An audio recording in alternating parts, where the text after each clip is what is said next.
Astaghfirullah. Bismillahirrahmanirrahim. Assalamualaikum warahmatullahi wabarakatuh.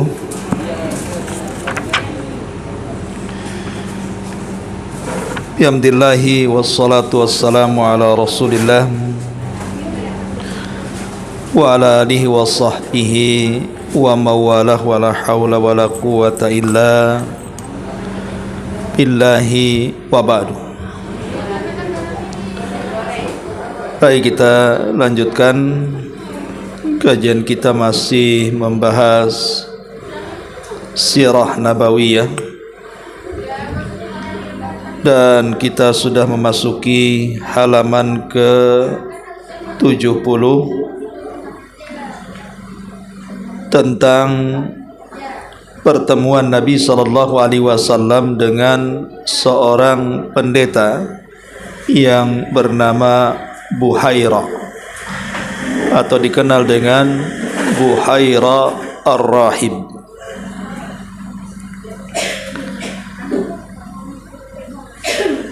Ma'asyiral muslimin wal muslimat rahimakumullah.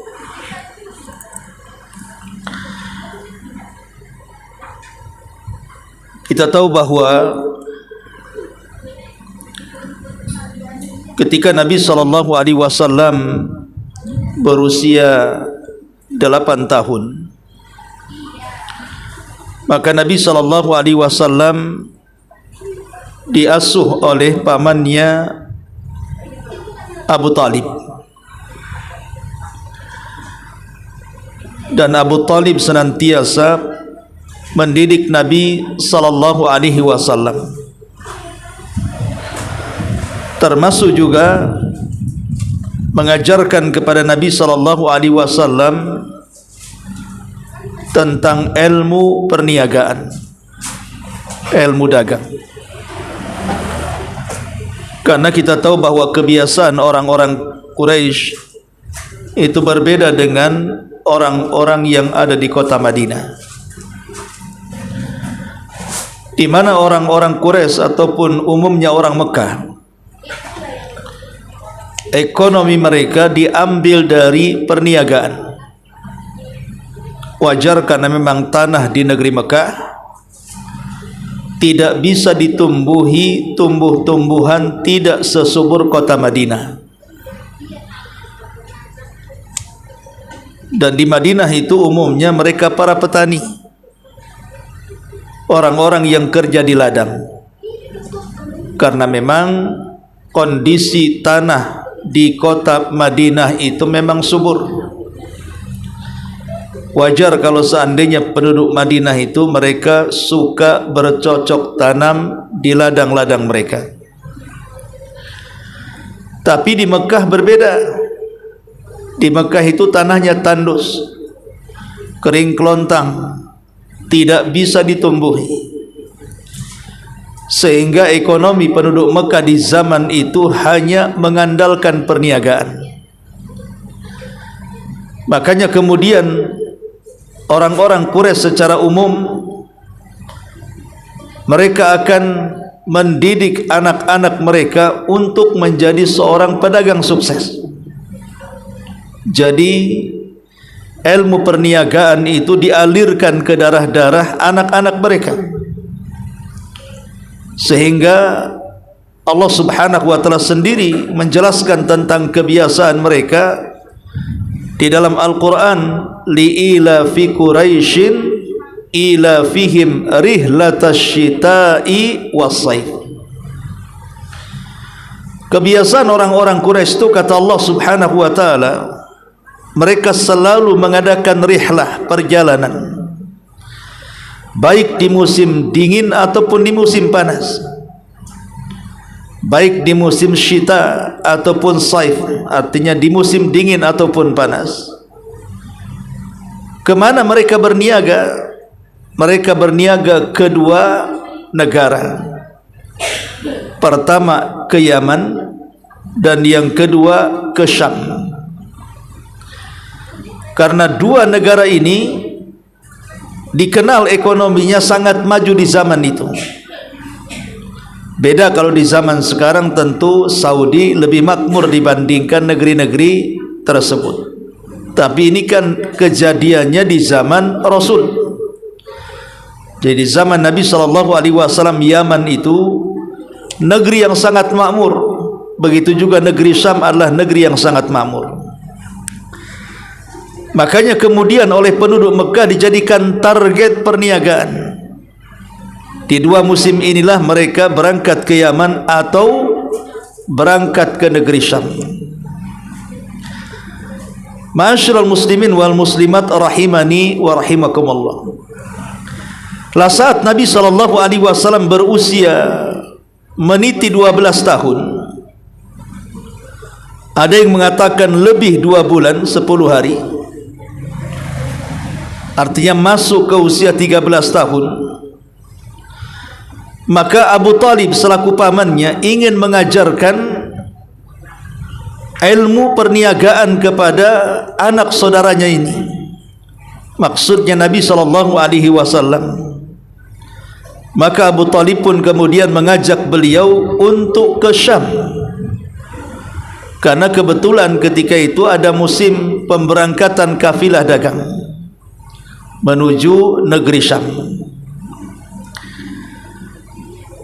Untuk apa berangkat ke sana? Ya untuk berniaga, apalagi. Tetapi keduanya ketika sampai di sebuah tempat bernama Busra. Busra ini wilayah Syam dan ibu kota Hurain, yang saat itu merupakan ibu kota Arab di bawah kekuasaan Kaisar Romawi.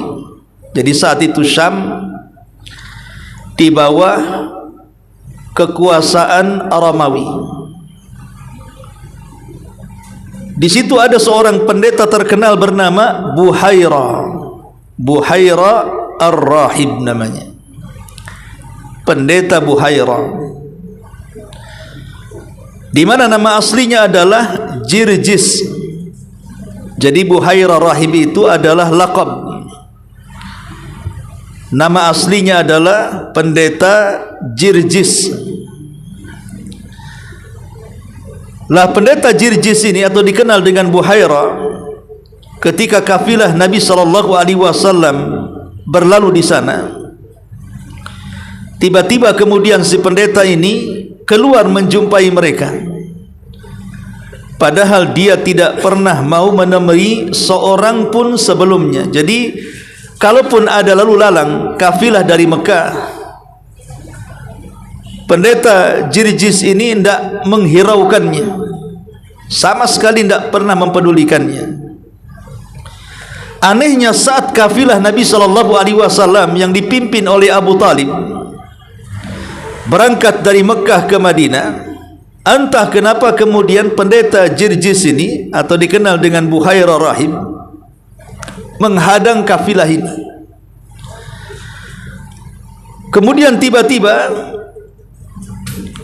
menghampiri Abu Talib. Setelah menghampiri Abu Talib, tiba-tiba kemudian Buhaira Rahib atau pendeta Jirjis ini mengundang kafilah ini untuk singgah di rumahnya. Setelah singgah di rumahnya, kemudian menjamunya dengan makanan. Setelah kemudian menjamu makanan, Buhaira Rahib bertanya, apakah sudah lengkap yang makan di sini? Maka Abu Talib mengatakan, masih ada satu orang. Dia adalah putraku. Kemudian kata Buhaira Rahib, di mana dia? Dia sedang berjaga di luar, menjaga unta-unta dan barang-barang dagangan kami. Maka kata pendeta Jirjis ini, kalau begitu bisa enggak panggil dia kemari? Kata Abu Talib, bisa. Akhirnya kemudian dipanggillah Nabi SAW. Disinilah Buhaira Rahib terkaget-kaget dengan Nabi SAW yang ketika itu usianya 12 tahun. Apalagi kemudian fenomena langka yang terlihat oleh pendeta Jirjis ini, ketika melihat kafilah itu berjalan di hadapannya, dia melihat bahwa ada awan yang senantiasa berjalan menaungi di atasnya, dan juga melihat pepohonan dan bebatuan juga bersujud kepada orang ini. Tentu karena Buhairah rahib ini ada yang mengatakan dia memiliki dukun yang suka meramal, dan dia juga banyak mengetahui tentang kitab-kitab langit seperti Taurat dan Injil. Dia membacanya, sehingga dia sangat kenal tentang ciri-ciri kenabian Nabi SAW, lebih kenal dibandingkan anak-anak mereka. Makanya Allah Subhanahu wa taala sampai mengatakan, alladzina atainahumul kitab ya'rifunahu kama ya'rifuna abna'ahum wa inna fariqam minhum la yaktumunal haqqa wa hum ya'lamun. Orang-orang yang kami berikan kitab kepada mereka, maksudnya Yahudi ataupun Nasrani, mereka sangat mengenal Nabi yang akan diutus itu seperti mereka mengenal anak-anak mereka sendiri. Tapi sekelompok di antara mereka ada yang menyembunyikan kebenaran, padahal mereka mengetahuinya. Lah Buhairah rahib ini salah satu orang yang tidak menyembunyikan kebenaran. Setelah dia melihat bagaimana ciri-ciri alamat-alamat kenabian Nabi SAW, di mana alam sekitarnya terpengaruh dengan kedatangannya, makanya saat melihat Nabi SAW, Buhairah rahib meminta agar bahunya Nabi SAW diperlihatkan. Saat diperlihatkan itulah dia kaget. Kenapa? Karena rupanya ada tanda di bahunya dari tanda-tanda kenabian. Berarti dia tidak salah orang. Yang selama ini ditunggu-tunggunya rupanya berjumpa di hari itu. Mulailah kemudian Buhairah rahib melakukan dialog dengan Abu Talib. Kemudian kata Buhairah kepada Abu Talib, apakah dia adalah putramu? Maka Abu Talib kemudian mengatakan, tentu dia adalah putraku. Tapi Buhairah mengatakan, bukan, dia bukan putramu, dan saya yakin orang tuanya sudah meninggal. Saya yakin orang tuanya sudah meninggal. Kenapa Buhairah tahu? Sekali lagi dia karena mempelajari tentang ciri-ciri kenabian. Makanya dia bisa membantah Abu Talib dan mengatakan dia bukan putramu. Saya yakin kedua orang tuanya sudah meninggal dunia. Maka Abu Talib kemudian baru mengaku dan mengatakan, iya betul, kedua orang tuanya sudah meninggal dunia dan dia adalah anak dari saudaraku. Anak dari saudaraku maknanya karena Abu Talib dengan ayahanda Nabi SAW adalah saudara kandung. Makanya Abu Talib mengatakan dia adalah anak saudaraku. Ma'asyiral muslimin muslimat yang dimuliakan Allah Subhanahu wa taala. Maka tiba-tiba kemudian Buhairah rahib ini mengambil tangan Nabi SAW yang ketika itu masih usia menginjak 13 tahun, 12 tahun lebih. Kemudian Buhairah mengatakan, ini adalah penghulu para rasul. Ini adalah rasul utusan alam semesta. Inilah orang yang diutus Allah Subhanahu wa taala sebagai rahmat bagi seluruh alam. Inilah pengakuan siapa? Buhairah rahib. Sambil memegang tangan Nabi SAW, dia mengatakan, inilah penghulu para rasul. Inilah rasul utusan Rabb alam semesta. Inilah orang yang diutus oleh Allah sebagai rahmat bagi seluruh alam. Mendengar perkataannya, tentu Abu Talib dan beberapa pembesar Quraisy bertanya, dari mana engkau tahu? Dari mana engkau tahu? Kenapa kau bisa mengucapkan kalimat itu?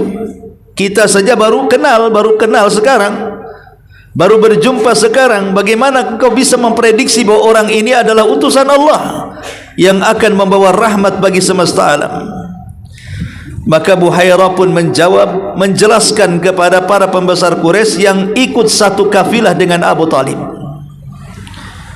Apa kata Buhairah? Sungguh, ketika kalian mulai mendekati Aqabah, semua batu dan pepohonan merunduk kepadanya alias bersujud. Padahal batu dan pohon tidak akan bersujud kecuali di situ ada seorang nabi. Tidaklah keduanya bersujud kecuali kepada seorang nabi. Aku mengenali dia dari cincin nubuah di bawah tulang rawan bahunya. Bentuknya menyerupai buah apel. Kami mengetahui tanda seperti itu tentu dari kitab suci kami yang kami baca. Kemudian Buhairah pun menjamu kafilah Abu Talib dengan baik. Kemudian ketika itu Buhairah bertanya kepada Abu Talib, hendak pergi ke mana, wahai tuan-tuan? Maka Abu Talib pun menceritakan bahwa kami adalah para pedagang dari Mekah, hendak berdagang ke negeri Syam. Maka Buhairah mengatakan, sebaiknya kalau hendak pergi ke Syam jangan bawa anak ini ke sana. Jangan bawa anak ini ke sana. Karena di Syam itu penuh dengan orang-orang Yahudi, yang kalau seandainya orang-orang Yahudi itu mengetahui tanda-tanda yang ada pada anak ini, bahwa kelak dia adalah seorang nabi, bahkan penghulu para nabi, dan akan menebar rahmatan lil alamin, aku takut kalau seandainya mereka membunuhnya. Lihat Buhairah rahib, karena dia seorang Nasrani dan dia juga ahli sejarah, membaca kitab-kitab, dan Al-Quran juga mencatat bagaimana bengisnya orang-orang Yahudi di zaman itu. Bagaimana Allah mengatakan, yaqtulunal anbiya'a bighairil haq. Orang-orang Yahudi itu suka membantai para nabi tanpa ada alasan yang dibenarkan. Sehingga apa yang dikatakan Buhairah ini cocok dengan Al-Quran, bahwa orang-orang Yahudi itu memang tidak pernah baik. Mereka suka menyakiti utusan Allah subhanahu wa ta'ala. Lah mendengar hal ini tentu Abu Talib ketakutan, karena yang ngomong ini bukan orang biasa, dia pendeta Nasrani yang fanatik. Akhirnya kemudian karena ketakutannya Abu Talib dengan perkataan Buhairah rahib ini, maka Abu Talib pun kemudian membawa pulang anak saudaranya Rasul kita Muhammad sallallahu alaihi wasallam supaya tidak terjadi apa-apa. Jadi kafilah dagang yang lainnya melanjutkan perjalanan, tapi Abu Talib kemudian pulang sendiri membawa keponakannya supaya tidak terjadi apa-apa, karena takut kalau ramalannya pendeta Jirjis ini menjadi sebuah kenyataan. Maka pulanglah Abu Talib membawa Nabi SAW dikirim kembali ke Mekah bersama sebagian anak-anaknya yang lain. Ma'asyiral muslimat yang dimuliakan Allah subhanahu wa ta'ala, dari sini kita tahu bahwa isu kenabian di zaman itu sudah masuk ke telinga kepada para tokoh-tokoh, khususnya para ulama-ulama ahli kitab. Makanya kita tahu bahwa saat terjadi perjanjian Hudaybiyah, dan perjanjian Hudaybiyah itu kan terikat 10 tahun untuk tidak saling mengacau dan menyerang antara kubu Rasul dengan orang-orang kafir Quraisy.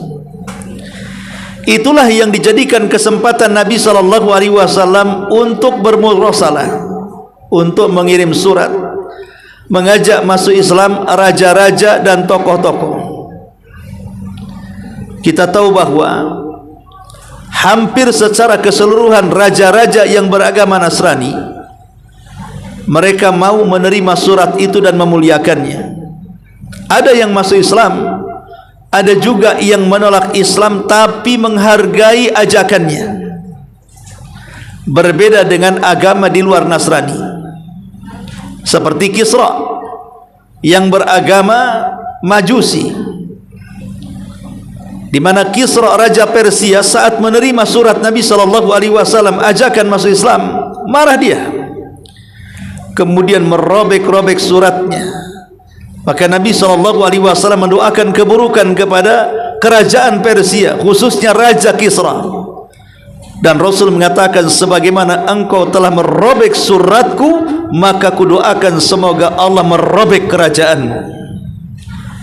Maka setelah doa Nabi SAW, betul-betul Persia tumbang dan tidak ada Persia sampai kiamat. Karena doa Nabi SAW, tumbang Persia dan tidak akan lagi ada Persia sampai kiamat. Berbeda Persia, berbeda orang-orang yang beragama Nasrani. Contoh Romawi, ketika itu penguasanya adalah Raja Herakli. Itulah penguasa, kaisarnya Romawi. Raja Herakli ini pernah bermimpi bahwa kekuasaannya akan ditumbangkan oleh orang-orang yang mereka bersunat. Jadi mereka disunat. Jadi orang-orang yang disunat ini, merekalah yang akan menumbangkan kekuasaan kerajaan Romawi. Tentu seorang raja bermimpi seperti itu, ini bukan mimpi biasa, ini menggoncang kekuasaan.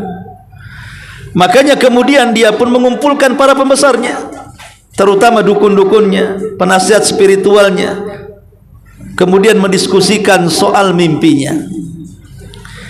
Maka para pembesar di sekitarnya mengatakan, setahu kami orang yang disunat itu orang Yahudi. Bagaimana kalau kita bantai orang-orang Yahudi itu? Tetapi di waktu yang sama, disitulah surat Nabi SAW sampai ke tangan Herakli. Bayangkan habis mimpi, tiba-tiba mendapatkan surat dari Nabi SAW masuk Islam. Apa enggak menggigil Herakli ini? Kok bisa bersamaan antara mimpi dengan datangnya surat? Dan surat itu sudah sedikit menggoyahkan kekuasaannya. Karena kan ngajak masuk Islam, artinya kalau sudah ngajak Islam, berarti dia harus tunduk kepada orang yang mengirim surat ini. Tiba-tiba kemudian Herakli memerintahkan orang-orang untuk mencari orang-orang yang disunat. Lah kebetulan ketika itu ada kafilah dari Arab yang dipimpin oleh Abi Sufyan. Ketika sampai di tempat namanya Ilya itu di Baitul Maqdis, maka Abi Sufyan pun kemudian ditangkap oleh prajurit Romawi untuk dihadapkan kepada Raja Herakli. Kemudian terjadilah dialog antara Herakli dengan Abi Sufyan. Setelah kemudian terjadi dialog mempertanyakan tentang pengirim surat ini, rupanya satu nasab dengan Abi Sufyan. Dan Abi Sufyan pun menjawab setiap pertanyaan Herakli dengan kejujuran. Sebenarnya Herakli itu dalam hatinya sudah mendapatkan hidayah, tinggal masuk Islam saja.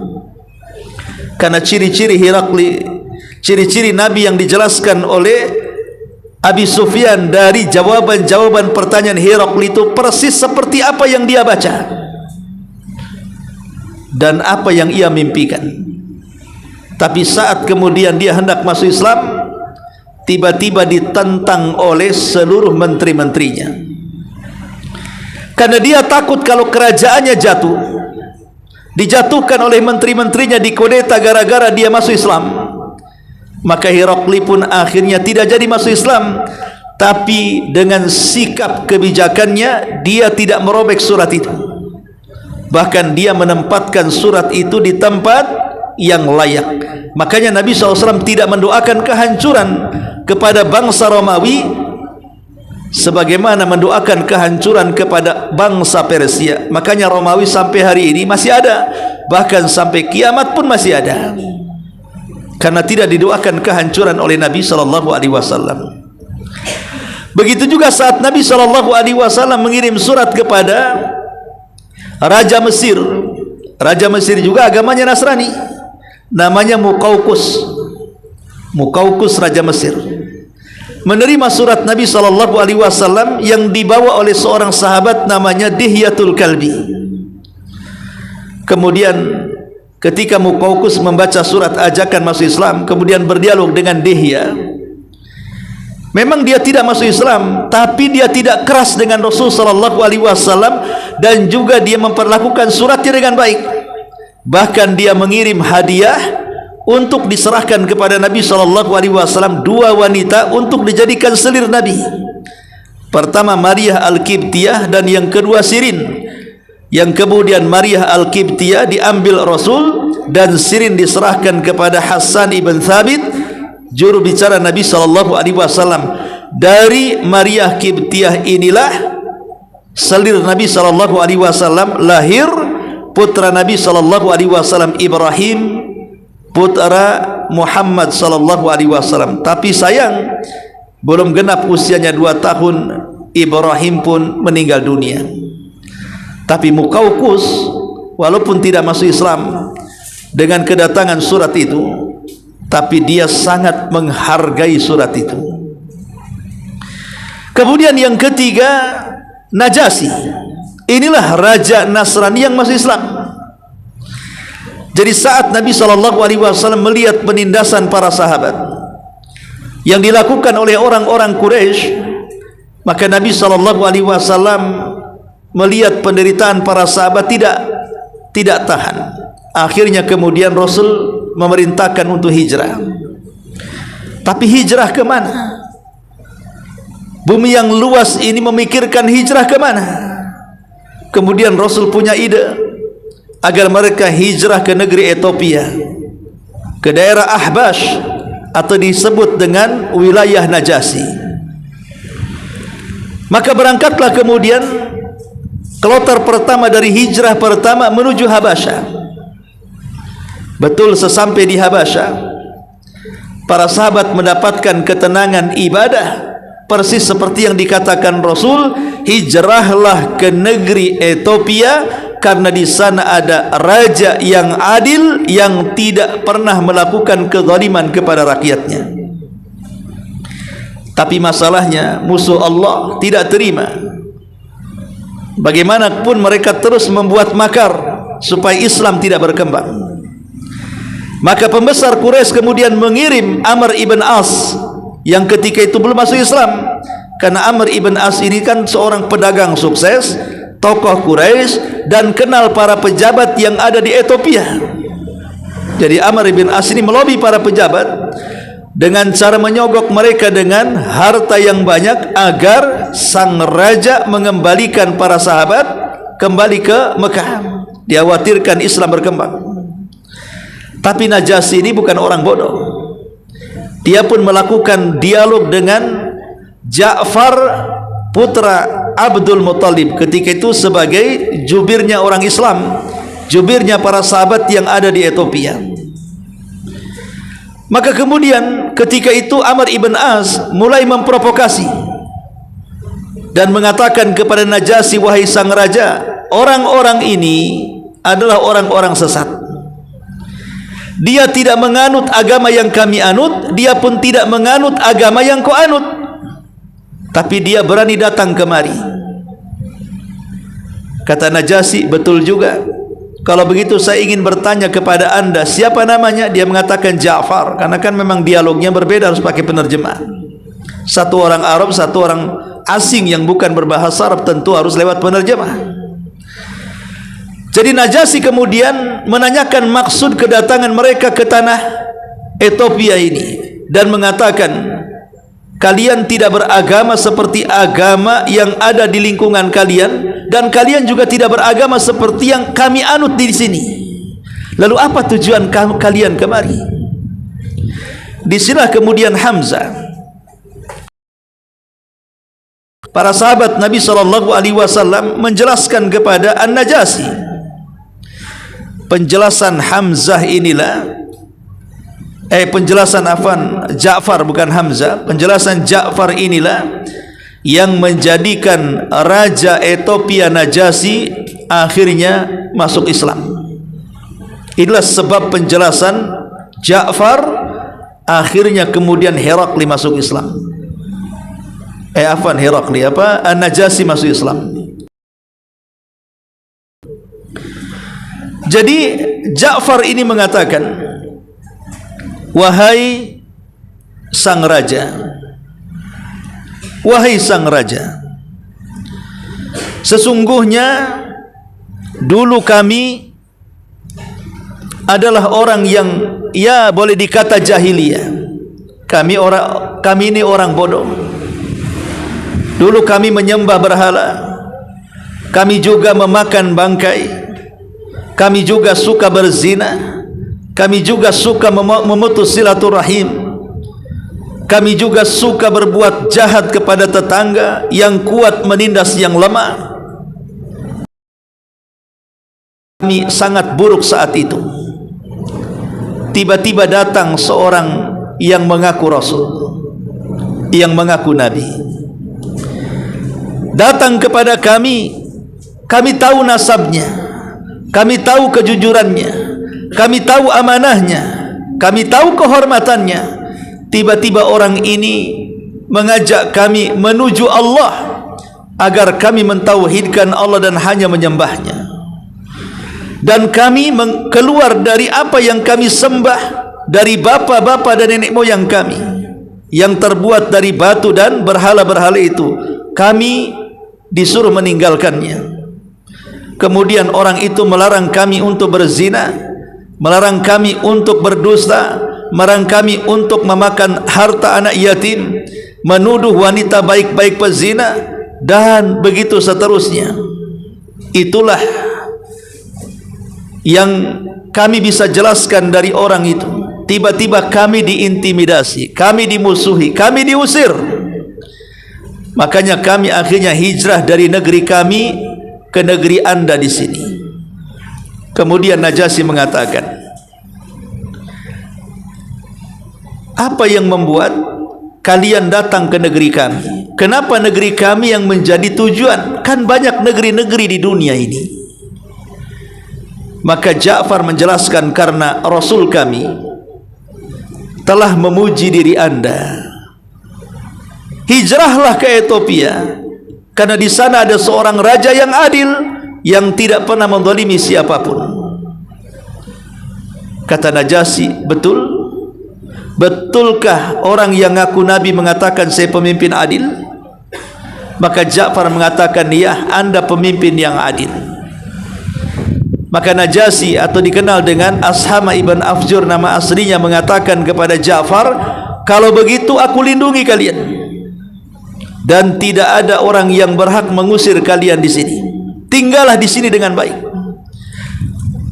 Tiba-tiba Amr ibn As mulai memprovokasi lagi dan mengatakan, wahai sang raja, orang-orang ini dia telah mengatakan kepada Isa bin Maryam tidak seperti yang kalian yakini.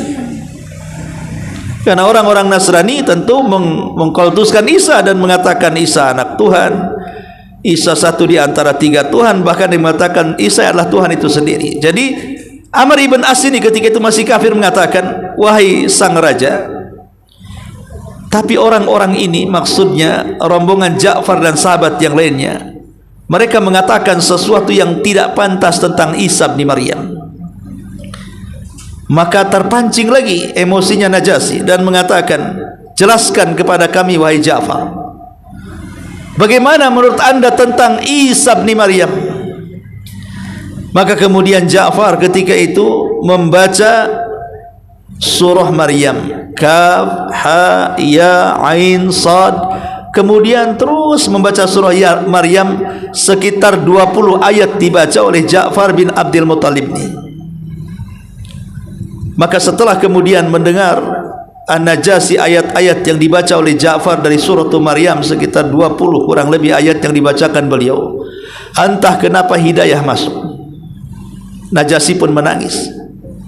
Disitulah Najasyi pun akhirnya masuk Islam.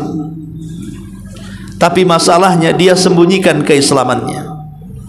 Dia tidak mau mengajak orang-orang Ethiopia untuk masuk Islam karena takut fitnah. Dia hanya memendam keislamannya oleh diri sendiri sampai wafatnya.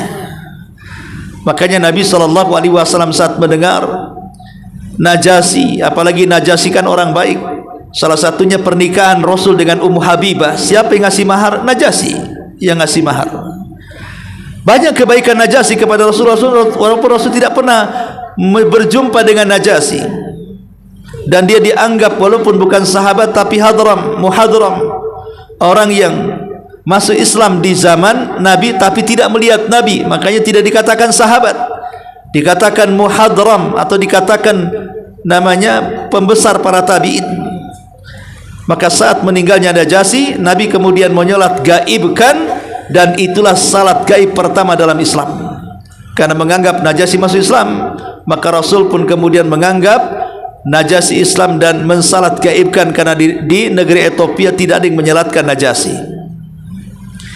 Dari sini kita tahu bahwa raja-raja yang beragama Nasrani ini, baik Romawi yang dipimpin Herakli, atau Mesir yang dipimpin Muqawqis, ataupun orang-orang Ahbas Ethiopia yang dipimpin oleh Najasyi, mereka semua lebih memuliakan dan menghargai kita, lebih menghargai Islam dibandingkan orang Majusi ataupun Yahudi. Bahkan sebagiannya masuk Islam, seperti umpamanya orang-orang dari negeri Yaman, Najran. Saat Amul Wufud, tahun banyaknya kabilah-kabilah yang datang masuk Islam, datang kabilah besar yang berjumlah ratusan dari Najran, Yaman, menemui Rasul di Madinah, dan mereka beragama Nasrani. Kemudian berdebat dengan Nabi SAW soal kenasraniannya dengan Islam. Maka Nabi SAW pun kemudian terdiam sampai turun surah Al-Imran. Turun surah Al-Imran sebagai jawaban dari persoalan yang dibawa oleh orang-orang Najran. Tapi mereka tidak puas juga sampai terjadi mula'anah. Akhirnya kemudian mereka pun ramai-ramai masuk Islam. Jadi orang-orang Nasrani di zaman itu mudah mendapatkan hidayah. Beda dengan Yahudi, beda dengan orang-orang Majusi Persia. Lah termasuk di sini juga Buhaira, dia tidak menyembunyikan kebenaran. Kalau memang Buhaira ingin menyembunyikan kebenaran, maka tentu Buhaira akan membiarkan Abu Talib membawa Rasul sampai ke Syam, kemudian dibantai oleh orang-orang Yahudi. Tapi Buhaira, dia mengatakan kepada Abu Talib, sebaiknya kau bawa pulang anak ini, sebab kalau dia tetap dibawa ke Syam, orang Yahudi tahu alamatnya, pasti dia akan dibunuh. Sebaiknya dibawa pulang ke Mekah, selamatkan, karena dia akan menjadi pemimpin para Rasul, penghulu para Nabi, dan akan menebar rahmatan lil alamin. Betul apa yang dikatakan Buhairah rahim. Selepas Nabi SAW di usia 40 tahun diangkat menjadi Nabi dan Rasul, dan menjadi manusia pemersatu umat di bawah agama yang hak, dinul Islam, dan menebarkan rahmat ke seluruh dunia. Ma'asyiral muslimin wal muslimat rahimani wa rahimakumullah. Inilah di antara pertemuan Nabi SAW dengan seorang pendeta yang bernama Buhairah rahib. Namanya pendeta yang sangat fanatik dengan agamanya, yang banyak tahu ramalan dan prediksi kenabian. Wallahu alam, ini yang bisa saya sampaikan. Sebelum saya tutup, silakan kalau ada yang bertanya seputar sirah Nabi.